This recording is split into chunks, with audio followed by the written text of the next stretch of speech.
जैसे एक्सीडेंट में कैसे भी कोई बर्न हो गया हो, केमिकल बर्न हो, फायर से बर्न हो, या फिर एक्सीडेंट ब्लास्ट वाला इंजरी हो, ट्रैफिक एक्सीडेंट हो, रेलवे ट्रैफिक एक्सीडेंट हो, रोड ट्रैफिक हो, नीट को लेकर के स्पेशली मेडिकल प्रिपरेशन को लेकर के लगता है, या फिर नीट जिन्होंने एमबीबीएस कर लिया है नीट पीजी के लिए लगता है, या फिर कोई लाइन फील्ड वो काउंसलिंग चाहते हैं किसी भी तरीके का, उस केस में भी मैं अवेलेबल रहूँगा। किसी को लगता है पढ़ाई कि कुछ पूछ पाए, अगर सांप ने काट भी लिया है सपोज, तो उस केस में सबसे पहले तो डर बहुत ज़्यादा बना होता है। उस डर को ख़त्म करना है पहले कि हाँ किसी भी तरीके का कुछ होने वाला नहीं है। रीएश्योरेंस ज़रूरी होता है फैमिली को भी।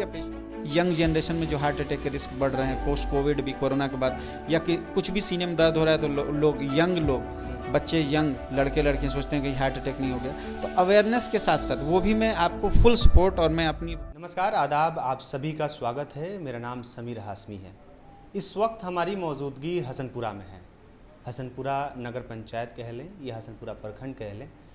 आज उस शख्स से हम आपको मिलाएंगे और हसनपुरा प्रखंड के लिए और नगर पंचायत के लिए एक तरह से देखा जाए तो वो शख्स सौगात के तौर पे होगा, क्योंकि जिस तरीके से लंबे अरसे से एक एमबीबीएस की जिस तरीके से नीड था हसनपुरा को, और डॉक्टर जाकिर हुसैन जो थे काफ़ी अरसे से काफ़ी समय से हसनपुरा में अपना सेवा दिए, और उनके जाने के बाद यहाँ पे एमबीबीएस का एक बहुत बड़ा ज़रूरत लोगों को महसूस हुआ। और इस तरीके से देखा गया कि हसनपुरा में डॉक्टर जाहिद इकबाल जो हैं वो अब अपना हसनपुरा में क्लिनिक खोले हैं। जिस तरीके से इनका सिवान में समीर सनराइज़ हॉस्पिटल चलता है, उसके बाद इन्होंने अपना हसनपुरा में एक ब्रांच डाला यहाँ पे हॉस्पिटल। अब इनका ये हसनपुरा का जो चैनपुर रोड है और करबला के पास में, करबला मोड़ के अपोजिट में इनका अस्पताल है। और बेसिकली हम आपको इनके बारे में बता दें कि ये काफ़ी समय से अपना सेवा दिल्ली और सिवान में दे चुके हैं, और भी कई जगहों पे दिए हैं। उसके बारे में हम और डिटेल में जानेंगे इनसे। ख़ास तौर पे इनको बता दें कि ये इमरजेंसी सेवा के लिए ख़ास तौर पे ये बहुत बेहतर डॉक्टर हैं, और हसनपुरा के लिए काफ़ी बेहतर एक डॉक्टर इस बार हसनपुरा को मिले हैं। जिस तरीके से लोग सिवान जाते हैं और सिसवन ढाला पे काफ़ी कठिनाइयों का सामना करना पड़ता है लोगों को, वो सिवान हसनपुरा के लिए लोग हों या चैनपुर के हों या गोपालपुर के हों, आसपास जो भी ब्लॉक है वहाँ के जो लोग हैं, जब इमरजेंसी सेवा कुछ होता है, इमरजेंसी कोई समस्या आता है लोगों के बीच की या परिवार में या किसी को, तो काफ़ी संघर्ष के साथ सिवान जाना पड़ता है। और ढाले पे जिस तरीके से समस्या जो आता है वो आपके साथ भी है, हम भी झेल चुके हैं, आप लोग भी झेले होंगे। तो वो समस्या का समाधान अब थोड़ा बहुत दिखता हुआ लग रहा है कि हसनपुरा को कुछ बेहतर डॉक्टर मिले हैं जो ऐसे सिचुएशन में, ऐसे स्थिति में लोग सिवान से बेहतर यहाँ पे इलाज पाएंगे। जिस तरीके से लोगों का जो उम्मीद होता है और लोग एक विश्वास करके जाते हैं कि हम सिवान जाएंगे तो हमारा जो मरीज़ है वो बच जाएगा किसी भी क्रिटिकल मामले में। तो अब हसनपुरा में वो किस तरीके से ये इमरजेंसी सेवा देंगे, क्या कुछ इनके पास इमरजेंसी के लिए क्या कुछ व्यवस्था है, उसके बारे में हम जानेंगे। सबसे पहले सर आपका बहुत बहुत स्वागत है। चलिए, थैंक यू। सबसे पहले आपके चैनल को, बीएनपी न्यूज़ को, हमें हमारी तरफ से बहुत बहुत धन्यवाद कि आपने समय निकाला हमारे लिए। ठीक है। जिस तरीके से सर काफ़ी समय से लोग इंतज़ार कर रहे थे आपके जैसे डॉक्टर को, एमबीबीएस आप हैं और इमरजेंसी सेवा में काफ़ी आप समय भी दे चुके हैं। 2007 में आपने एमबीबीएस किया था, उसके बाद से लगातार आप सेवा में हैं। दिल्ली में आपने एम्स में भी और कई जगहों, कई संस्थाओं में आप रहे हैं। सिवान में आपका समीर सनराइज़ हॉस्पिटल भी चलता है। तो आप क्या सोचे कि हसनपुरा में हमको यहाँ पर अपना हॉस्पिटल खोलना है, और क्या कुछ सुविधा है, क्या कुछ लोगों के लिए जो इमरजेंसी सेवा है क्या कुछ है, उसके बारे में बताइए। देखिए, सबसे पहले मैं आपके यहाँ एक कैंप कर चुका हूँ गोला बाज़ार में। जी, आपके यहाँ के बहुत ही फेमस पर्सनालिटी हैं रज़ा खान साहब, उन्होंने एक कैंप मेरा करवाया था गोला बाज़ार में। उसी समय से जब ओपीडी, उस समय उस कैंप में 450 से ज़्यादा पेशेंट हो गए थे, और कई लोग इतने थे कि वापस जाना पड़ा था। तो जो अलग, अच्छा, बहुत सारी जगहों पर जो हमने कैंप किया था, उस कैंप में ये कैंप जब हुआ था तो सारे कैंप का जब हम लोगों ने रिव्यू लिया और हम लोगों ने आत्म मंथन किया था बैठ करके कि कहाँ पे कैसा, किस कैंप में कैसा रिस्पांस रहा और वहाँ से क्या डिमांड रही। तो यहाँ से ज़्यादातर डिमांड ये रही कि आप लोग जो पेशेंट देखने आए हैं तो अगली बार आपका कैंप कब लगेगा, या फिर आप यहाँ कब सेवा, मतलब इस तरीके से कब आएंगे। तो ये सब देख के और यहाँ पे बात करके फिर यहाँ के लोकल लोगों से बात हुई तो सबने यही कहा कि बेहतर है कि आप अपना सेंटर यहाँ पे खोल लें। चूँकि पहले मैं अपना इंट्रोडक्शन, मैं अपनी वाइफ का जो मिल के ये सेंटर चला रहे हैं, इस सेंटर का नाम है डॉक्टर फरजानाज लाइफ केयर, जो मेरी वाइफ जो हैं डॉक्टर फरजाना खानम, उनके नाम पे है। तो मैं डॉक्टर जाहिद, तो मैंने एमबीबीएस जो है एडमिशन 2007 में लिया था, 2012 में एमबीबीएस कंप्लीट हुआ है, 1 साल इंटर्नशिप होती है, यानी 2013 में मेरा डिग्री मिला है, आज से 12 साल पहले। और सबसे पहले मैं रहने वाला बढ़िया का ही हूँ, जो सिवान ज़िले में एक प्रखंड है, वहाँ का करबला एक जगह है, वहीं का रहने वाला हूँ। और जो 10th हमने यहीं से किया था, बिहार बोर्ड से 10th में सिवान का सेकंड टॉपर रहा था मैं। और फिर उसके बाद से हिंदी मीडियम से एएमयू में 11th क्लास में सिलेक्शन हुआ, वही वहाँ से ही हमारी शुरुआत हुई। बड़ा मुश्किल टेस्ट माना जाता था 11th क्लास एंट्रेंस, वो हमने क्वालिफाई किया। फिर हमने 11th-12th के बाद से एमबीबीएस वहीं से किया, एएमयू से। एमबीबीएस के बाद से बहुत सारे अलग अलग चीज़ें हुई, एडमिशन लिया पीजी में दूसरे ब्रांच में, फिर वो छोड़ा, फिर कई सर्विसेज की। एम्स दिल्ली में सबसे पहले ज्वाइन किया था मैंने, वहाँ पे रेजिडेंसी किया 1 साल तक एम्स दिल्ली में। फिर उसके बाद से और दूसरे मेडिकल कॉलेज में बरेली में मैंने ज्वाइन किया था, रोहिलखंड मेडिकल कॉलेज, वहाँ पे इमरजेंसी में ही था मैं 1 साल। फिर उसके बाद से पीसीएस हो गया मेरा उत्तराखंड में, वहाँ पे था मैं सब कमीशन में।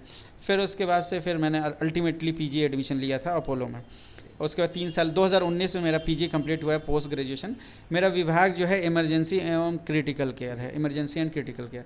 इसमें हर वो मरीज़ जो बिल्कुल अंतिम अवस्था में होता है, चाहे वो मेडिकल इमरजेंसी हो या सर्जिकल इमरजेंसी हो, यानी एक्सीडेंटल हो या किसी वजह से एक्सीडेंट में कैसे भी कोई बर्न हो गया हो, केमिकल बर्न हो, फायर से बर्न हो, या फिर एक्सीडेंट ब्लास्ट वाला इंजरी हो, ट्रैफिक एक्सीडेंट हो, रेलवे ट्रैफिक एक्सीडेंट हो, रोड ट्रैफिक हो, प्लेन की इंजरी हो, या कोई वैसा हो सुसाइड, हैंगिंग, या कोई किसी तरीके का जानवर काट ले, सांप वगैरह, ये सब चीज़ें आती हैं। हार्ट अटैक आता है, लकवा आता है, haemorrhage, all of sudden collapse कर गया कोई आदमी किसी भी वजह से, नीमोथोरेक्स हो गया, चाहे हीमोनीमोथोरेक्स हो गया एक्सीडेंट में, या फिर कोई किसी ने मार दिया, लड़ाई हो गई आपस में, उसमें कोई उसमें चोट लग जाना, तो मेडिकल और सर्जिकल दोनों इमरजेंसी हमें बताई जाती है।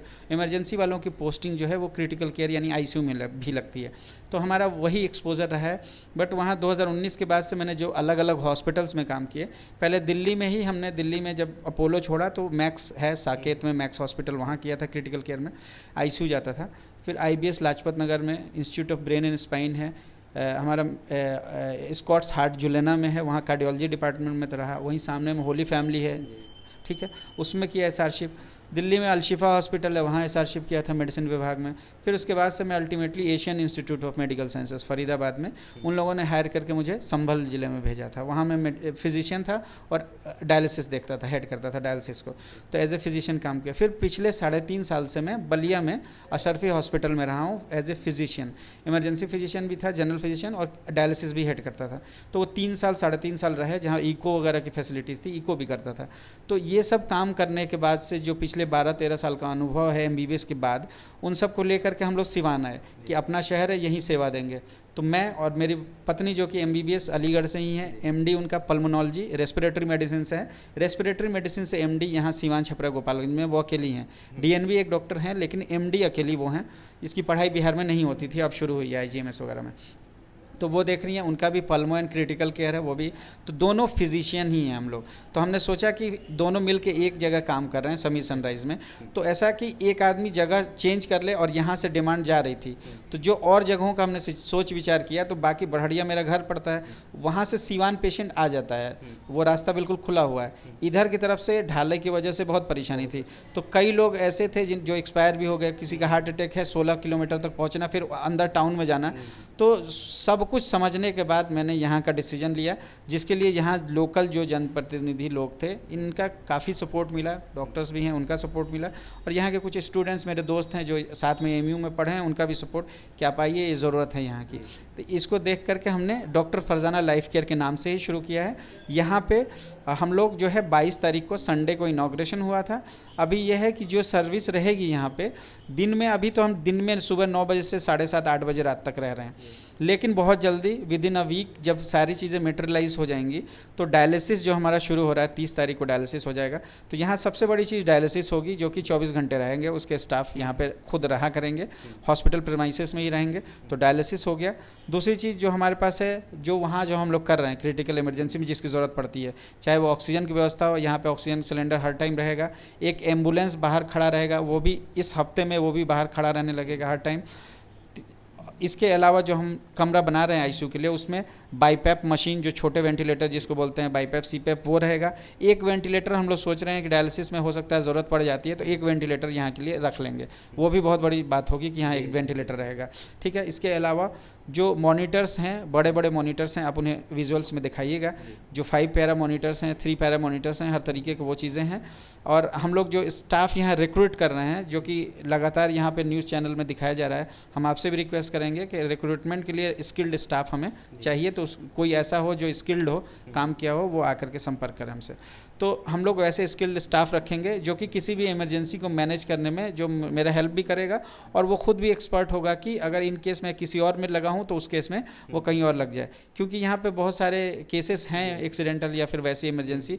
तो उस केस में हम लोग सक्षम रहें कि अगर CHC भी यहाँ का सामुदायिक स्वास्थ्य केंद्र जो यहाँ पे है, वहाँ से भी पेशेंट अगर दूर जाता है, टाइम नहीं है, तो उस पेशेंट को हम रख के यहाँ स्टेबल मैनेज कर सकें, लाइफ बचा लें। बाकी तो डिसेबिलिटी विद टाइम हो जाती है, ठीक, जान बच जाएगी तो बाकी हाथ पांव टूटा है वो तो जुड़ जाएगा समय के साथ। तो वो हम लोग काम करेंगे। एयरवे ब्रीदिंग जो बेसिक लाइफ सपोर्ट, उसकी ट्रेनिंग भी चलेगी। मैं खुद ट्रेनर हूँ, मैं से ACLS का ट्रेनर हूँ, तो बेसिक लाइफ सपोर्ट BLS और ACLS का वो मुझे ट्रेनिंग के लिए सर्टिफिकेट मिला हुआ है कि आप ट्रेन कर सकते हैं। तो वो भी मैं कैंप्स लगाऊंगा सबका, आप लोगों का, यहाँ के जो भी हसनपुरा के जितने भी लोग हैं, सबका सपोर्ट चाहिए होगा कि जहाँ जिसको ज़रूरत पड़ेगी, स्कूल हो या ग्राउंड हो या पुलिस थाना हो या ब्लॉक हो, वहाँ जा कर के मैं, जब वो बुलाएंगे अपने स्टाफ के साथ जा कर के, लाइफ सपोर्ट जो बेसिक लाइफ सपोर्ट है जिससे कि जान बच सकती है, वो उसकी ट्रेनिंग, और जो लोग एडवांस हैं, जो लोग नर्सिंग स्टाफ हैं, उनको मैं advance life support, advance critical जो लाइफ सपोर्ट होता है ACLS, वो प्रोवाइड कराऊंगा। तो ये पर्पस है मेरा आने का कि वहाँ हम दोनों फिजिशियन थे, एक फिजिशियन को अलग होना था, तो सिवान में भी कर सकता था मैं एक दूसरा जगह, लेकिन ये लगा कि नहीं, नीड इस ज़रूरत इस एरिया को है, तो मैंने ये एरिया चूज़ किया है।